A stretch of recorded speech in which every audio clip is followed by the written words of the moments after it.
Hello everyone, good morning. Only তৃষ্ণার একটা নতুন ভিডিওতে তোমাদের অনেকটা স্বাগত। তো আজ সকাল থেকে ব্লগটা শুরু করলাম। অনেক দিনই তোমাদের সাথে কোনো ব্লগ শেয়ার করা হয় না। আর তোমরা যারা যারা আমার ইউটিউব থেকে দেখছো তারা প্লিজ সাবস্ক্রাইব করো, আর যারা যারা ফেসবুক থেকে দেখছো তারা ফলো করো, শেয়ার করো। এইটুকু তোমাদের কাছে আসা। আর এখন হচ্ছে তোমার ওই কটা বাজে, 9:45 মতো বাজে। আমি এখন তোমার রেডি হয়ে গেছি, বাজারে যাব। কিন্তু তার আগে আমার ঘরটা ক্লিন করতে হবে, কারণ এখনও দেখো বিছানা চাদর মানে কিছুই গোছানো হয়নি। এই ঘর ওই ঘর দুটো ঘরই, কারণ মা গেছে রেশনে, মা আজকে সময় পায়নি, দিদি পড়াতে গেছে।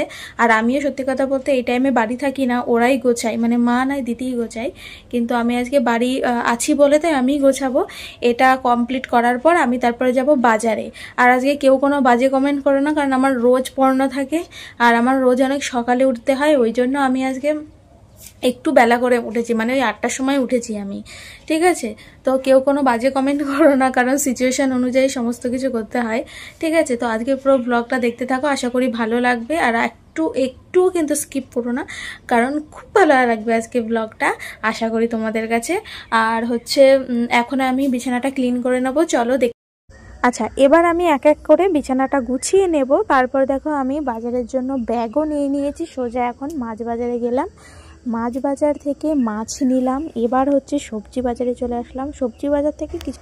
আচ্ছা, এবার দেখো মুদিখানা বাজার থেকে প্রথমেই দেখো ডিম বের করে নিলাম। আর এখন ডিমটা খুবই সস্তা।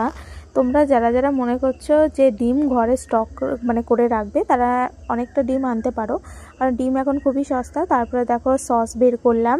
আর এটা হচ্ছে তোমার শাক, সাদা শাক। আর সাদা শাক আমাদের বাড়ির সবাই খুব ভালোবাসে। আর এইদিকে দেখো কত টমেটো, তারপরে কাঁচা লঙ্কা, উচ্ছে, অনেক কিছু। আর এই কাঁচা লঙ্কা, উচ্ছে এগুলো বাবা বাজার থেকে নিয়ে এসেছিলো রাত্রেবেলা।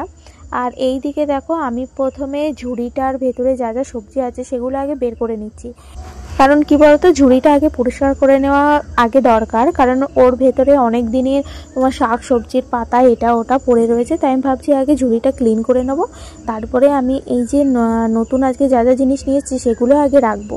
আচ্ছা দেখো, প্রথমে আর ব্যাগ থেকে বের করলাম আমি গাজর, আর এইগুলো কিন্তু আজকেরই বাজার। আর বিন, আচ্ছা বিনগুলো কিন্তু একটু মোটা হয়ে গেছে বেশি, আর একটু সরু দেখে কচি কচি দেখে আনা উচিত ছিল আমার।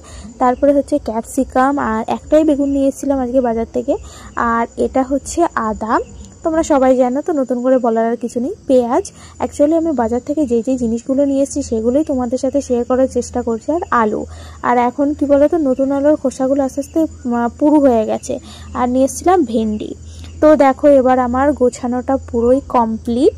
তো তোমাদের ভালো লেগেছে আমার গোছানোটা? এবার দেখো চলে আসলাম মাছ, কারণ বাজার থেকে আজকে নেওয়া হয়েছে তেলাপিয়া মাছ। আর তেলাপিয়া মাছ অনেকদিন পর খাচ্ছি।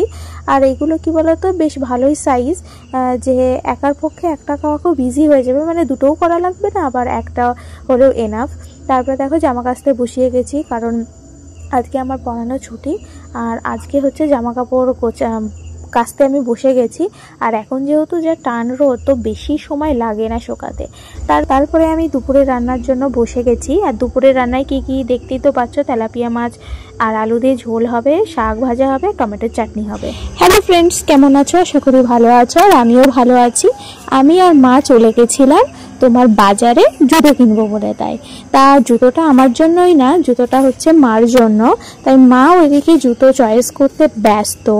আর অনেকগুলো জুতোই মার জন্য দেখা হয়েছিল, কিন্তু মার যেটা পছন্দ মা ওটাই নিল। আর এখানে আমরা কিন্তু দুজোড়া জুতোই নিয়েছিলাম।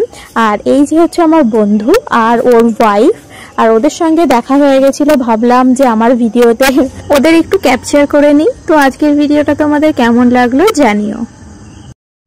তারপরে সেখান থেকে চলে এসেছিলাম বাড়িতে। আসার পর গিয়েছিলাম আমাদের এই পাশের গ্রামে, কীর্তন হচ্ছিল, তো সেখানে আজকে খিচুড়ি প্রসাদ দিচ্ছিল। তো আমি আর মা গিয়েছিলাম খিচুড়ি নিতে। হ্যাঁ, ওখানে বসে খাবো না, বাড়ির জন্যই নিয়ে আসবো, তার জন্যই এই জেঠুদের কাছ থেকে মা খিচুড়ি নেবে বলে দাঁড়িয়েছিল। আর এইদিকে দেখো কত লোকজন খাচ্ছে। মেলাটাও মানে মাঠটা অনেকটা বড় ছিল বলে লোকজন অত বোঝা যাচ্ছে না। আর তারপরে নিয়েছিলাম পাস্তা খাচ্ছি। তো আজকের ব্লগটা তোমাদের কেমন লাগলো জানি।